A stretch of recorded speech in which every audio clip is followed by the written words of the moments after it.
Hey everybody, it's Romania Black. We are on episode 4 of Heaven Official's Blessing. I guess technically episode 3, but with Netflix it's episode 4. But I can't believe we're already a third of the way through.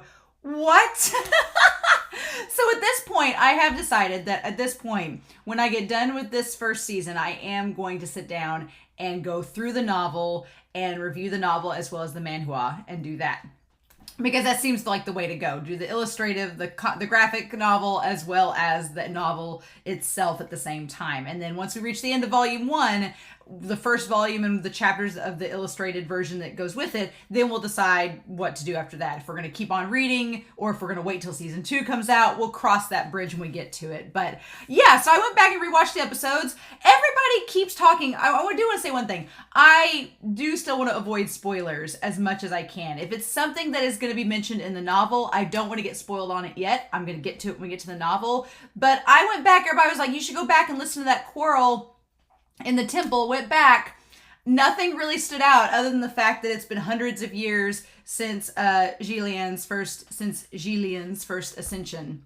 That's really all that I got out. And it may be Netflix's translation. Y'all can go back and look. But at this point, I don't want to know. We'll just consider it a spoiler. We'll just let it go. And when I get to it, either it'll come back later on in the season or I'll get to it in the novel. But right now, we'll just let it go. I just don't want to be spoiled on any plot elements. That's all. And I only say that because I like answering everybody's comments. But if I see something that looks like a spoiler, I'm not going to read it because I'm like, nope, don't want to be spoiled. So just forewarning, if I just say thanks and I don't really read your long comment, it's probably because I still thought there was a spoiler there. So I do want to talk with people about the show, and in the comment section, I really love doing that. But if I see a spoiler or something that I think might be spoilerish, I want to avoid it like the plague because I love the mystery, and spoilers just ruin that mystery. So I want to figure out as we go. But yeah, I do have some comments from episode 3 and the first couple episodes that have aired on YouTube and on Patreon. So Sarah Linda, I'm going to try to get my Xie Lian, I'm going to try to get my name pronunciations right throughout this. I've got my handy dandy chart here. But Sarah Linda noted that Xie Lian was the crowned prince. So it's natural that he would be not only a cinnamon roll, but also commanding and observant. To a degree. And so I think so too. Everybody was saying that Xie Lian is like a cinnamon roll that could kill you. And I was like, that's fun. It makes sense that Yao's voice actor is playing the voice of him. That fits him perfectly, right? But also that Connie, or Penguo, or whatever his name is, and the band of misfits were actually trying to sell the brides back to their families. I think I questioned that in the discussion for episode 3. And I was like, oh, okay. It's disgusting, but it makes sense with the story. And so, yeah, and the idea also Sarah Linda brought up because Xie Lian tells Feng and Yao that they don't want to, hit the guy too hard because they don't want to reveal themselves as gods. And the idea is that they are posing themselves as cultivators to not expose themselves. So I was like, oh, okay. So they're walking around all these people. These people have no clue that they're gods. They just think they're cultivators that can do things. So you don't want to reveal yourself. That makes sense. I'm glad you pointed that out. And then basically the base ghosts are basically zombies. They're not really even ghosts. They're just kind of zombies. They're, one of you said dead things that munch on people. I was like, that fits it pretty great, right? So I liked that a lot. Anastasia pointed out that very similar to Modao Zushi and the juniors, Feng and Yao kind of function in that same capacity. But also in terms of talking about religion, Anastasia brought up this really cool thing that there's kind of a commentary in Modao Zushi that MXTX brings up, in that when the juniors in Modao Zushi are burning the Joss paper at one point, Wuxian gets onto them and it's like, what are you doing that for? And Wuxian in that story, you find out right at the very beginning, had died. And so it's kind of almost this like meta commentary about religion, about the afterlife and things like that, which is funny because in Modao Zushi, there's not really any religion talked about. And in this, it's all about religion. So it's kind of a total reverse. It's very, very interesting. Also, Anastasia noted that butterflies are a symbol of a loving couple. I'm like, oh, imagine that. And there's a legend where two lovers could not unite in their first lives, but got to live blissfully as butterflies in the next. And I was like, how fitting it's tied to Mr. Smirk. Also, going back and rewatching episode 1, I noticed that when Xie Lian notices the butterfly the first time around, it's all by itself. So it's like the very first little clue that old Mr. Smirk was like spying and knew that Xie Lian was back. It's like, that's cool. I love that. I love it. Anime Annie noted that there is a it is cultural significance that at the end of the wedding the bridegroom lifts up the veil once they enter their wedding chambers, and it's like, so when Mr. Smirk was lifting up Xie Lian's veil there, it was to signify the end and that they were about to consummate their marriage. And it makes sense why Xie Lian was like no and backed away, because he's like, who are you? Makes sense, unaware of what happened.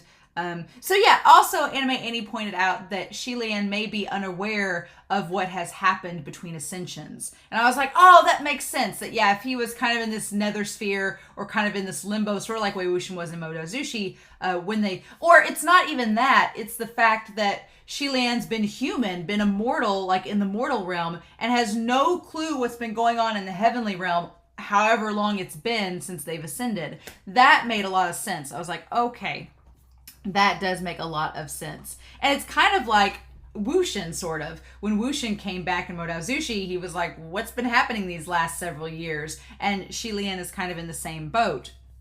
But I think that Anime Annie does a really cool thing here and points out how Xie Lian is kind of like Wuxian in that they come back and they're not sure what's happened, but they're also like Wanji in that they are very accepting and very kind and considerate in how they can't. Xie Lian does not know anything about Mr. Smirk, but tells Feng and Yao, he's like, well, we can't really assume anything about him because we don't know the full story. So it's this nice little blending of Wuxian and Wanji in that moment. I liked that a lot. Qian Fong noted that the number 8 in Chinese means wealth, and so also the 8.88 million merits, there was some kind of conversion they talked about in the comment, but basically it would translate in US dollars to like over $17 million. I was like, oh, if that's the currency, it's like, oh, that's a lot, quite a lot. Robin Hood Productions noted that, and several of you actually did this, but I saw Robin Hood's first, that Xiao is in context, it means little. So like when they're talking about Ying and Peitong, it means like little. So I was like, okay, so Xiao in this is actually meaning like little instead of it being an actual surname. Interesting. And then Kezia E noted that in this series, there's not really emphasis on courtesy names. It's just mainly your mortal title and your godly title. It's like, that makes sense. So we have, just reviewing and trying to get my pronunciation right, we got Mu Qing, we got General Sean Jin. Hopefully I said Jin right. We have Feng Jing. We have General Nan Yang.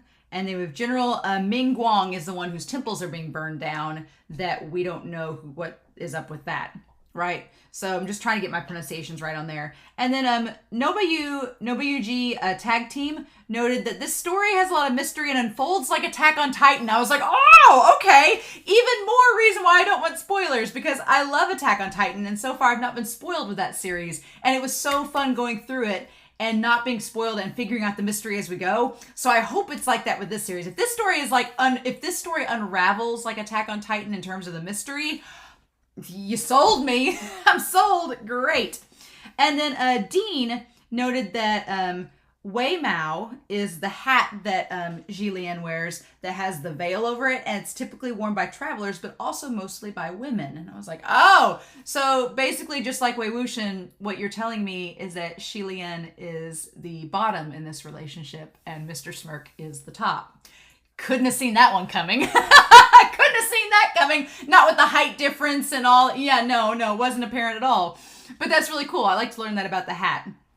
But yeah, so I know that Shan Li's, or Xie Lian's first ascension was hundreds of years ago. So there's a little bit of a time frame there. And that the little silver butterfly has been there since episode 1, watching and knowing that Xie Lian is back. So hopefully I got his name pronunciation right. But thank you all so much for the comments. That helps out a lot.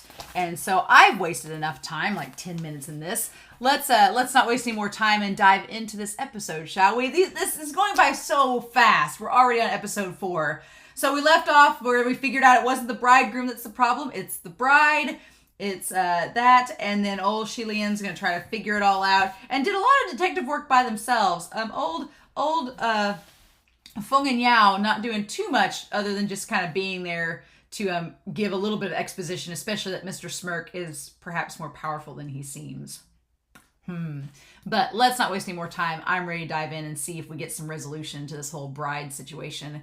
We're going to do that here in 3, 2, 1, and let's go.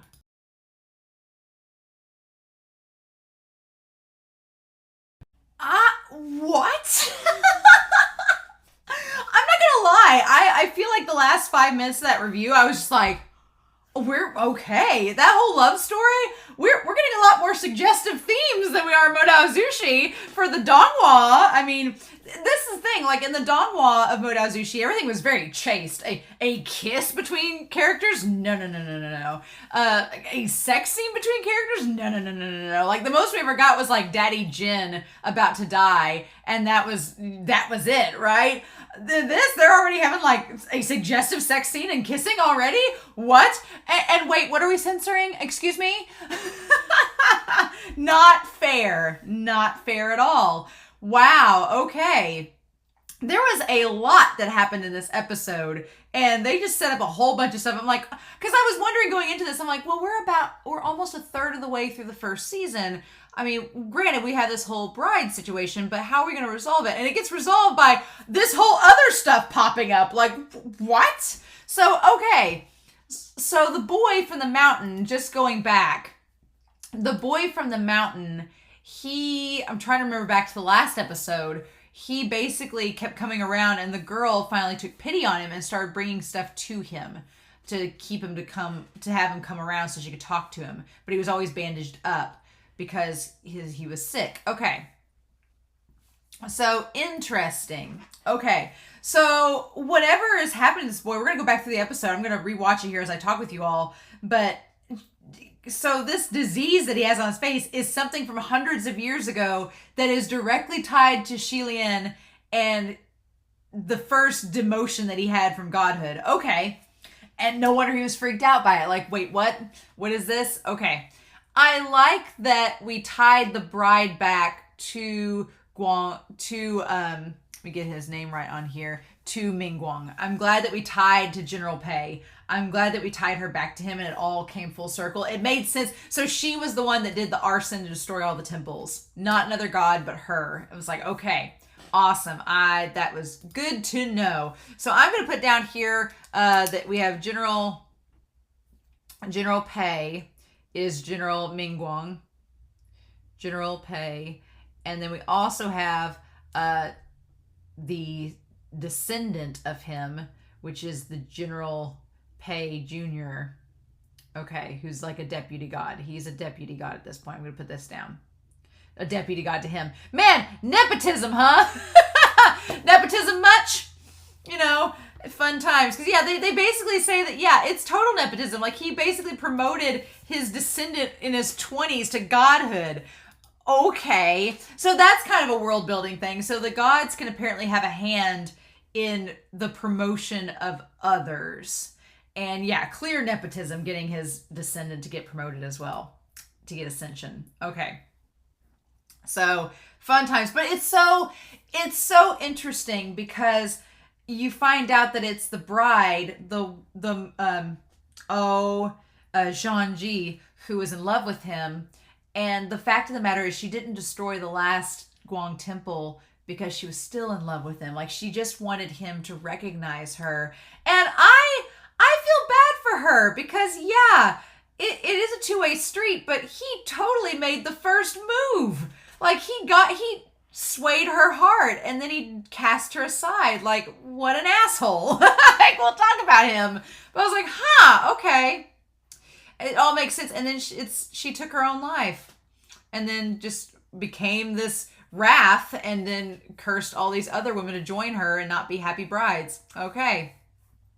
But this series, it surprises me on a lot of levels. One, because Ying and old Pingguo, they just straight up died. Like, old Connie and Ying, they just straight up kicked the bucket this episode. Like, I wasn't surprised when the guy that I've been nicknaming Connie, I wasn't surprised when he died, because he was part of the bandits that were gonna sell the bodies for money. So it's like, yeah, but she was just trying to help. And when she got knocked aside, I didn't think that she hit her head that hard. And then when the blood started coming out, I was like, oh shoot, no, she really hit it hard. She's dead. I'm amazed that this show is like, nope, we're going to kill people off. I'm like, huh. Because like in Modao Zushi, yeah, people die, but it takes quite a bit for them to die. That they deal quite a bit of flesh wounds before they die. And here, these people are like kicking the bucket left and right. But in Modao Zushi, they're cultivators. So they kind of are on a level above just an average citizen. And here, Ying and old Connie, they were just regular people. So yeah, they were a little bit more fragile. But holy cow. Oh, the other thing is that Xie Lian is just like fighting all by himself. It's so, I keep wanting someone to help him. I know the deputy gods are there, but they went off to go find help and to go tell the other gods in the heaven realm to come down and help them out. So it was really just Xie Lian just doing it all by himself. And I was kind of lonely and sad. I was like, Mr. Smirk, help your man out. But he seems to be on like a not he's on the opposite end of the spectrum. So, this episode was very, very interesting. So we find out that the veils that they had on was to keep the chi, to keep all their powers in check. So as soon as Xie Lian figures that out, he starts putting the veils back on. That part was cool. I like the idea that it just immobilizes them. Once the veils are off, this just takes it and immobilizes it. But this kid too, trying to like defend her, So now I'm curious. Because the boy that Xie Lian saved way back hundreds of years ago, the one that I believe is now Mr. Smirk, that boy had bandages all over his face. So did he have this disease too? Did he have this disease that apparently ran rampant in the kingdom? Interesting. There was a lot of you've noted that the animation in this season is not consistent. So that's basically the nicest way people said. And that episode 1 was the best looking episode. I still love the animation here. The CGI is noticeable, but it's fine. I'm like, it's totally okay. I've seen CGI in other shows that have been much worse. And it's fine. I think I like we talk about Xie Lian being a cinnamon roll, and the bandages literally make a cinnamon roll whirlpool in this.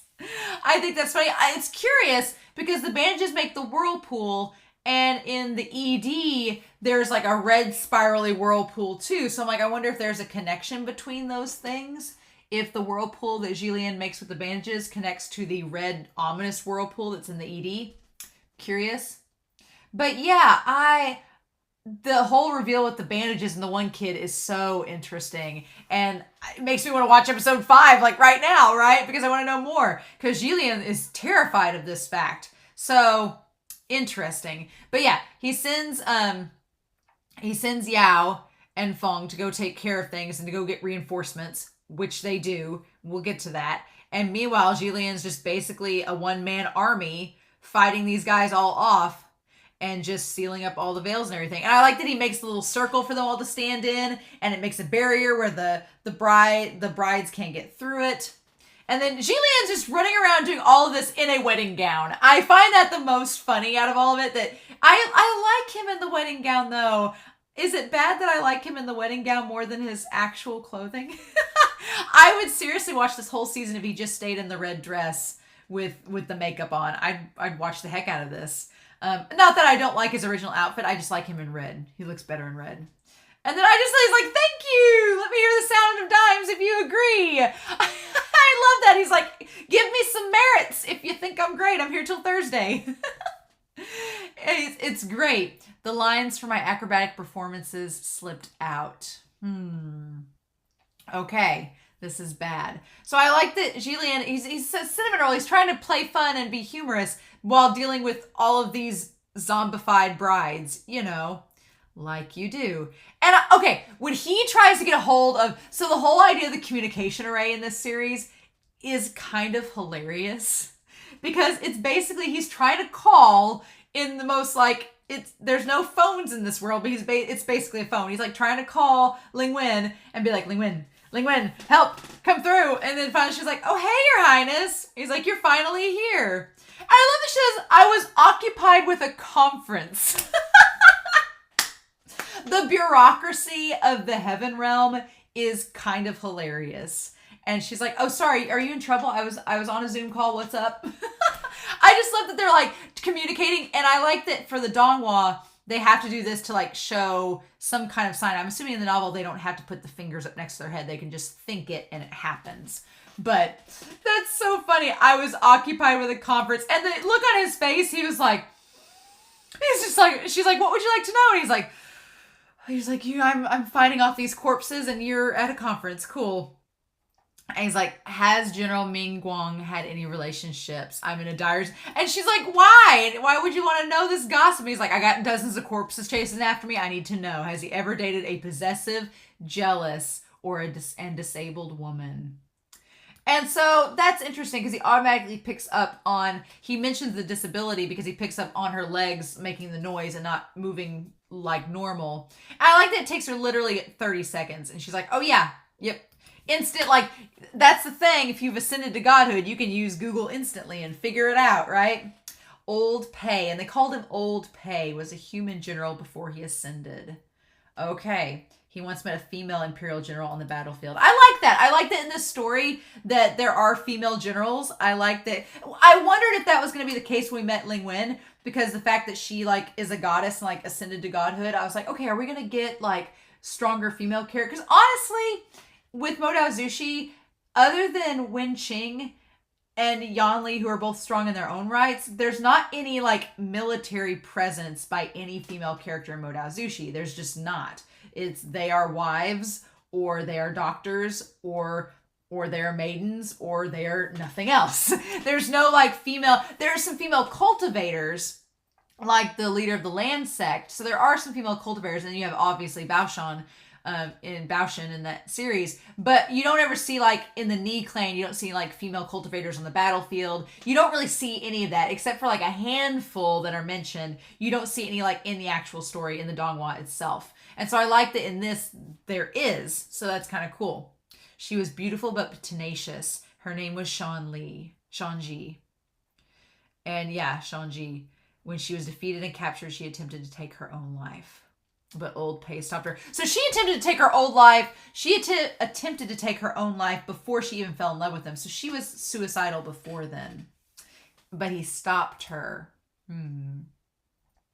I do like them all cheering from the circle. Since the war was officially over, Old Pei released her.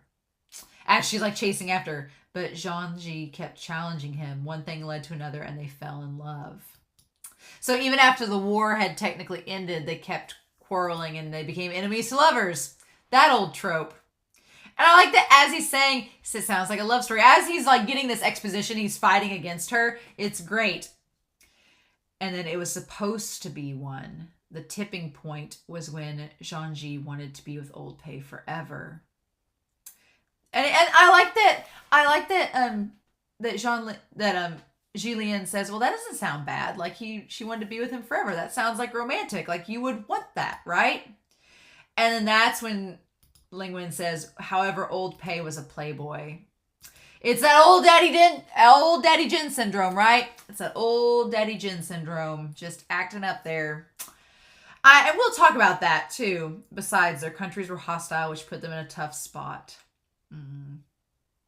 And then we find out that the smoke, which was hinted at in the last episode, is in fact the corpse bride herself, old Zhangji. And then we see her going after him. Was Zhangji physically challenged? If yes, what part of her? And then she about to says it, and then she cuts out. And I love Xie Lian being like, it always happens at the crucial point. We always lose signal. So, like, I feel like Xie Lian has remembered this from the past, like this has happened before. So that's really funny that always they lose signal. I'm going through a tunnel, like, just, oh my gosh. The animation on the corpse bride on Zhangji is really good. I've been wondering if it's the sound of footsteps. And there's the bell. Yep. And the bell's there. And that's really cool how the bell falls off. And it's a pair of bells for, like, each representing each of them. It's a pair. And then the one falls off at the end. I do like the animation on her. And, like, the crown and everything. It reminds me of Demon Slayer a little bit. Just a wee bit. And he sees that it's her. I love the dust settling. And she's like, did he send you for me? And Xie Lian's like, nope. Just figured this all out on my own. And I love that she says, why didn't he come in person? Like, she's been burning these temples and doing all of this so that he'll come to see her, so that she can see him one more time. which is sad. And she like gets down on all fours and crawls towards Xie Lian, like just animalistic. Why didn't he come to take me? Like she wants him to come get her. And Xie Lian's like, oh, she wants him to come. My darling Pei, I betrayed my country and left everything behind for you. But you got me into this. Is your heart made of stone? Yeah, so the whole temple collapsing, like being about to collapse. Mm-hmm. And Xie Lian's like, what? Betrayed her country? What's this backstory?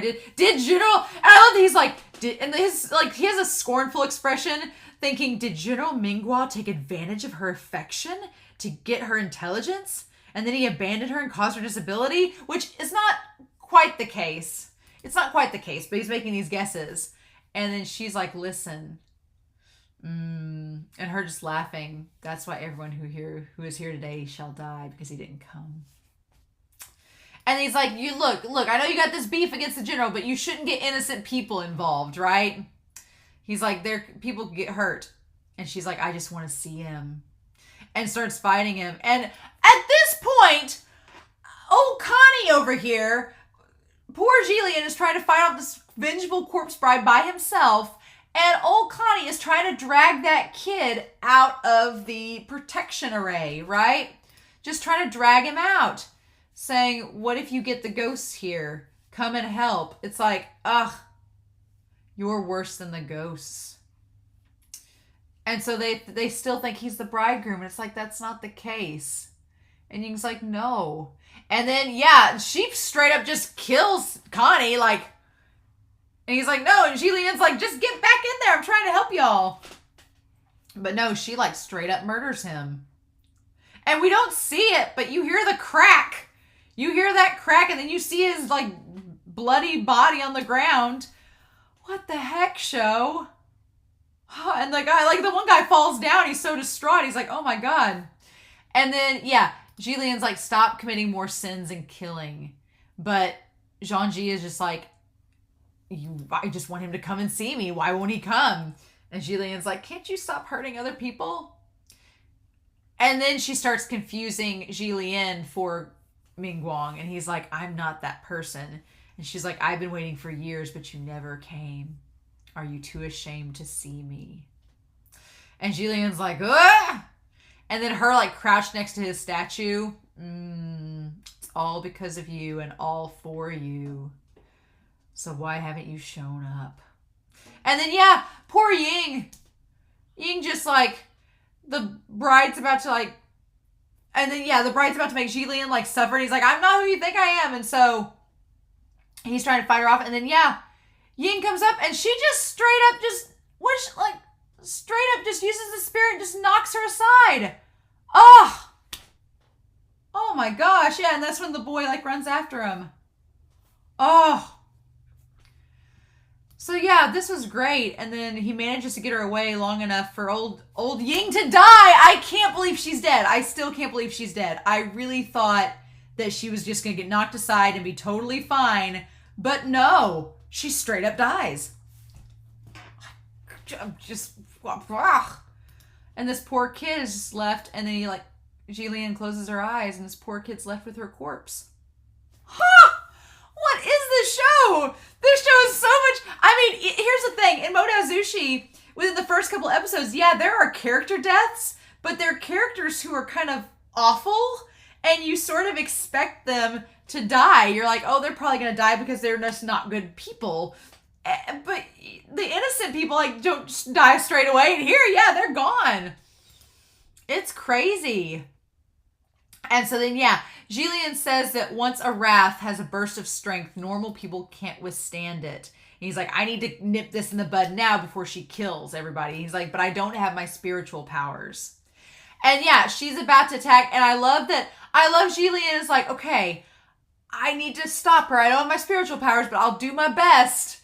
And he's about to fight her. And then I love the heavens opening up. That shot of it, just the clouds going, boof. That's so good. Like, the animation on that was really good. That was awesome. The animation just opening up and then the light shining down. And even Xie Lian's like, oh, there's too much light. Interesting. Like, it's too much at once. Everybody just gets knocked out. And then Xie Lian's able to get back up. and he uses his bandages to wrap her up. And he's like, what is this? And that's when Feng shows back up and says, we brought reinforcements. So it kind of dazed Xie Lian for just a moment, right? Because he didn't have any of his spiritual powers. And then this guy shows up, old Pei Jr. He's very handsome, very stoic looking. This is General Pei. And Xie Lian's like, he looks a lot younger than I imagined. Okay, and so he says, Ling Wen notified us that the affair of Mount Yuzhen involves Mingguang Palace, so we're here. So they didn't even really come to see her at all. They just came because it was tied to the temple that they're getting worshipped at. Awesome. And he's like, grateful for your help. And then, yeah, that's when the bride says, my darling Pei. And he's like, and she said, oh, you're finally here. And she said, and then she says, who are you? But she looks up and she goes, who are you? Where's Pei Ming? He says, General Pei has important affairs to attend to. And then we come to find out that there are two General Peis. That this is Pei Zhu. Pei Zhu, who is a deputy god. Okay, so his name is Pei Zhu. Okay. They call him General Pei Jr. Okay, a descendant. Mm-hmm. And so then, yeah, he just says, come with me. We're gonna imprison you under a mountain. And I like that Xie Lian's like, that seems like a bad idea. She's got a lot of resentful energy. Might not want to do that. And she's like, he used to cross half a country just to see me. Like, she's just so delusional at this point. She's not even really listening. What kind of affairs are keeping him from seeing me now? You must be lying, right? And he doesn't even listen. And I like that Xie Lian's like, what punishment awaits her? What are you going to do with her, old Zhangji? She'll be imprisoned in our mountain. And he's like, that's not going to last long. She still bitterly resents General Pei and her treason and broken legs. Her grudge is overwhelming. And then I like that he says, oh, did she tell you that he's the cause of that? And she didn't. Xie Lian was just assuming that that's what it was. But that wasn't really the case. And he's like, isn't it the truth? And so he's like, she did indeed betray her country, but she broke her own legs. And then we get the backstory with them. So I like the idea that Xie Lian is somewhat of an unreliable narrator, just a wee bit right off the bat, like things that he was coming to. It's like if Wei Wuxian didn't have Wanji with him, right? Because in Modao Zushi, Wuxian like thinks some things and does a lot of deducing, but then Wanji's there to be like, well, wait, we can't assume that. We need to find out the whole truth. And since there's no Wanji here for Xie Lian, he just has to kind of figure it out on his own. And so he made this assumption, and then this General Pei Jr. was like, well, that's not quite the case, and then corrects him and gives him the actual information. So that's interesting. So it says that when she was held captive by General Pei, it shows them like together and shows how they fell in love and did the whole enemies to lover deal. And I just love it. I love how she looks. I love her design in this and his design, and that they're fighting each other and he disarms her just like that. But then the thing of it is, he disarms her and just tells her to go. He does tell her to go back. So he told her to go back after disarming her. And she said, as a general in command, I will never owe anything to anybody. But he makes the first move and kisses her. Like, he told her to go back, but he made that move and like got in her space and kissed her. Like, and I'm sure it seemed mutual, because then they made out some more, but oh, you don't owe me anything now. And he's saying he likes her angry face. And then he calls her pretty, does the whole cheek thing, tells her to smile, does the move. And she's like, well, if I was giddy about you all the time, I couldn't do my job, right? How could I lead an army? And then he says this. She's trying to defend herself, and he's like, well, warriors like us may not live to see another day. You know, we're just warriors with a short time on our hands. Why not make the most of it? You know, live in the present. And then he seduced her. But then, yeah, they actually show them together. I can't believe they gave us, like, in this Donghua, this sex scene, even though it's, like, the most timid, like, you just see shadows, but what? What? I'm not used to this in MXTX Donghua world. So I'm used to having to wait till the novel till we get those kind of things. Not in this. Mm-mm.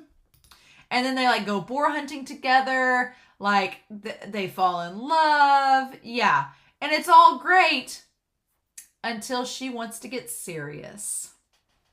And he's afraid of commitment. A tried and true. It said both of them agreed they'd only have a fling, but we know how that fan fiction goes. We know how that ends up. You can't just say it's going to be a fling and never consider the future. And fall in love. That's not how it goes. Zhangji started to take things seriously and fell deeper and deeper in love. And he just wanted to treat it like a fling. Wow. But yeah. I'm like, dude, you started this. You coaxed her into this relationship. What did you think was going to happen? And he said he hates tenacious women, but he knew that she had a strong personality. He was with her during the war. Why lead her on, right? But he led her on. And then he was like, oh, by the way, we can't be together anymore because we're on opposing sides. You need to go back to your country. I don't want to be with you anymore. And she's like, what's going to happen to us if I go back? And then he's just like, we'll just end it. And she just couldn't take it. And to the point where, and she said, did I do something wrong? I can learn, I can change. And then he just laughs and says, it's not your fault. Don't be so hard on yourself. Love just comes and goes. It's just a matter of time. I will be honest. I totally understand Zhangji's whole thing here because totally have been in her shoes. Totally have been in her shoes. Have totally been in a relationship with somebody that did exactly what this guy did. And it really sucked. And then he was like, it was just a fling. You'll get over it. That's not easy. If you like, I was in this exact same position as her and falling head over heels for someone. And then it went completely south. And he did the exact same thing that old General Pei did. And yeah, it sucks. And so I don't blame her for being like when she says, is it something I did? What did I do wrong? And he's like, oh, it's nothing you did. I'm like, no, he's just an asshole. Like just, that's the end of the story. Like you did nothing wrong, but you fell in love with this man who was never, his feelings were never mutual. He was just treating it like a fling. And then it just devolved into something. You both went two separate ways. It's, yeah, I can relate to her so much in this. And to the point where she's like, I do respect him that he took the plans she gave him, the information, and he burned it. And was like, no. Because if he had taken it and used it and still said no, I would have been like, no, you're scum. But the fact that he burned it and was like, I don't need this. And then he ended up winning anyway. And what we don't know, and that may expand upon in the novel, I don't want to know yet, is we don't know if she basically like surrendered on the battlefield, if she didn't put up much of a fight. We don't know the circumstance. All we know is that there was a battle and that he did win it. And then she was like, so you won, as I said you would. Now we can be together. And he's like, nope, you've let me down. He's like, because you just basically betrayed your country. And those aren't the principles I stand for. And it's like, but damn. Yeah. Like she just wanted to be with him. And wanted why. She's like, I betrayed everything for you. Why are you treating me like this? Ugh. And he just left her. And so she basically injured herself so he would have to take care of her. But the worst part is he just sent other people. He just sent other people to take care of her. And then she just fell into this pit of despair and took her own life. It just, man, I love that we go from the reds in this scene too to like the color of the blues. Like everything is blue and muted colors. And then she just, her dream was shattered. And she bitterly took her life. So establishing that she wanted to hurt General Pei's heart by hurting herself. But to be honest, it wasn't going to happen. I don't know whose fault it is, but I do know that if General Zhangji had just let go, things wouldn't have ended up like this. But it's like, I love that Xie Lian is like, it's not that easy, right? You can't just let it go, right? And hell hath no fury like a woman scorned, you know? It's really tragic. And the sad part is that, and the part that makes me dislike old General Pei is he didn't come to rectify the situation. He didn't come to take care of it. I feel like if he had shown up there himself and talked to her and just told her to let it go, and he actually, manned up and did it, but he doesn't. He sends his descendant, a deputy god, to go take care of the situation. It's like, that's how much he doesn't care for her.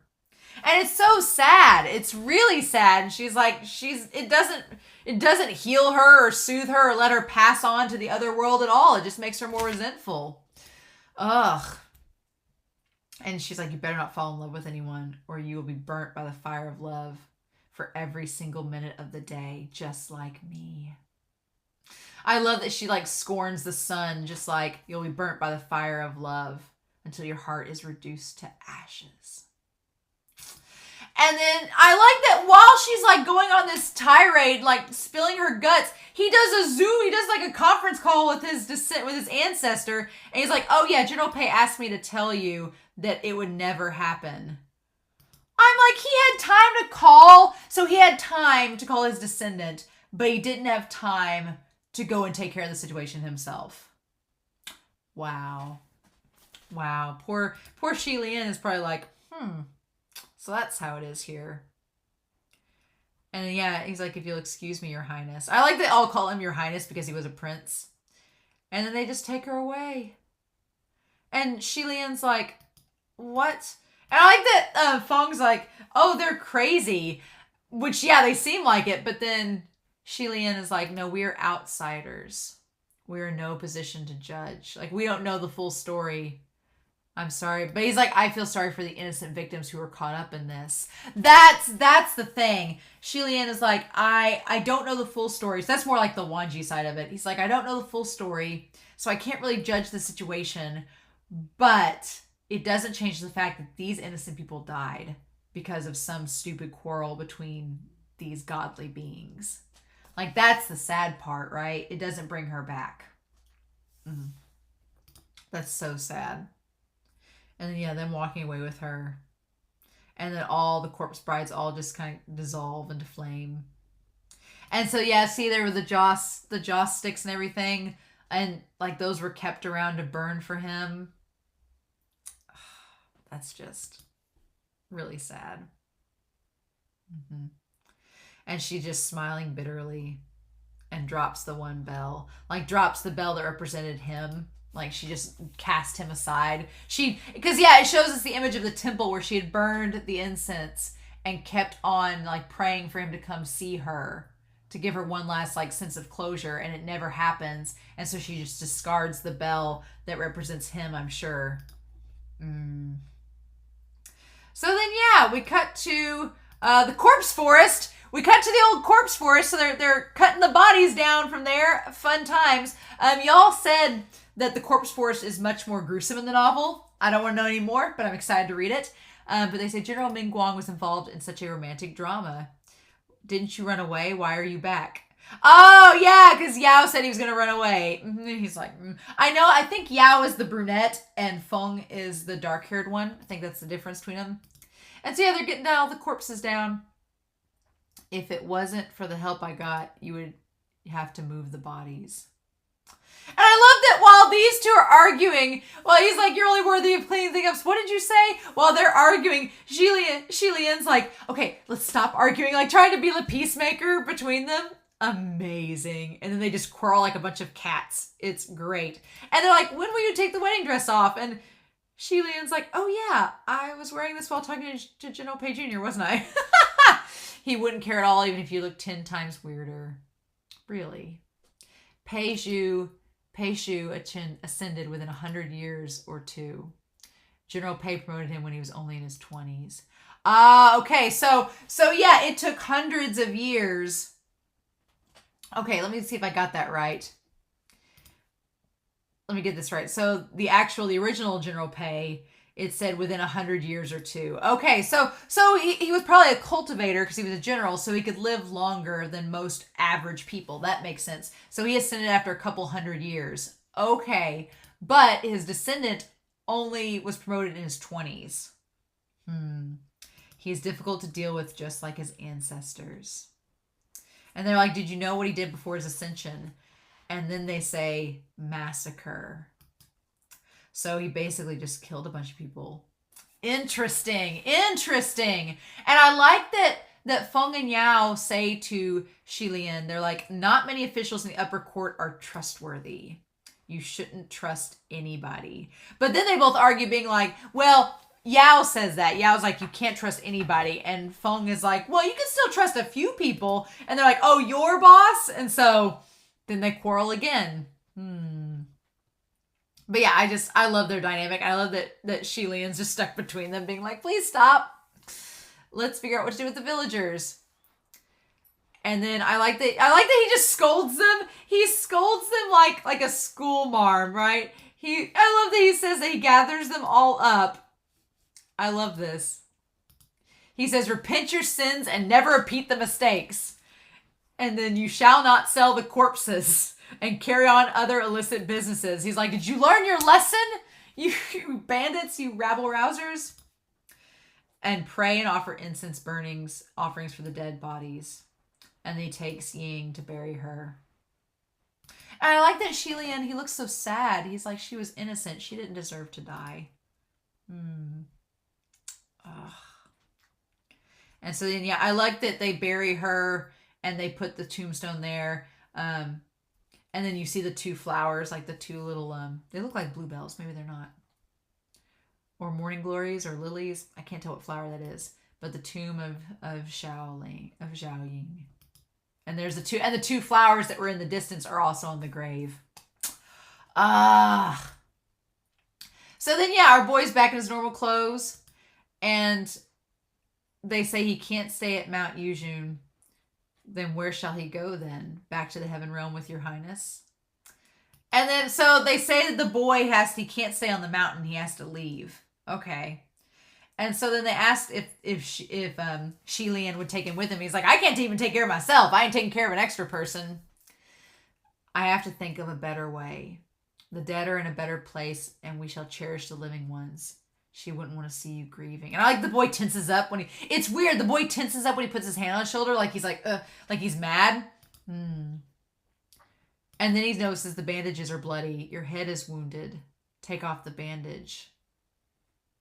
And let me have a look at it. And the boy's like, okay. And so then the moment he starts to turn around, that's when everything gets weird. And Xie Lian's like, oh. And so we see Shanli, we see the flag burning. And we see all these people with this same infection, okay, on their faces.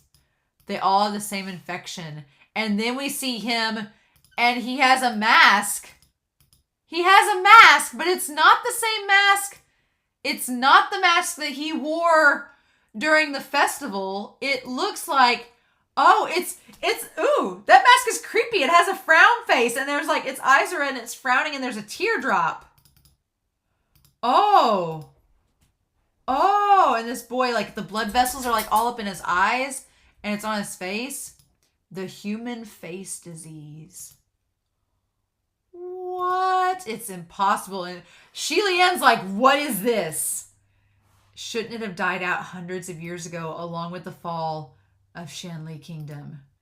Oh, I don't like him having that face. That face is creepy. I don't like that at all. Like, he is legitimately scared. Oh, and then we cut to the ending. Okay. Ooh! All right. So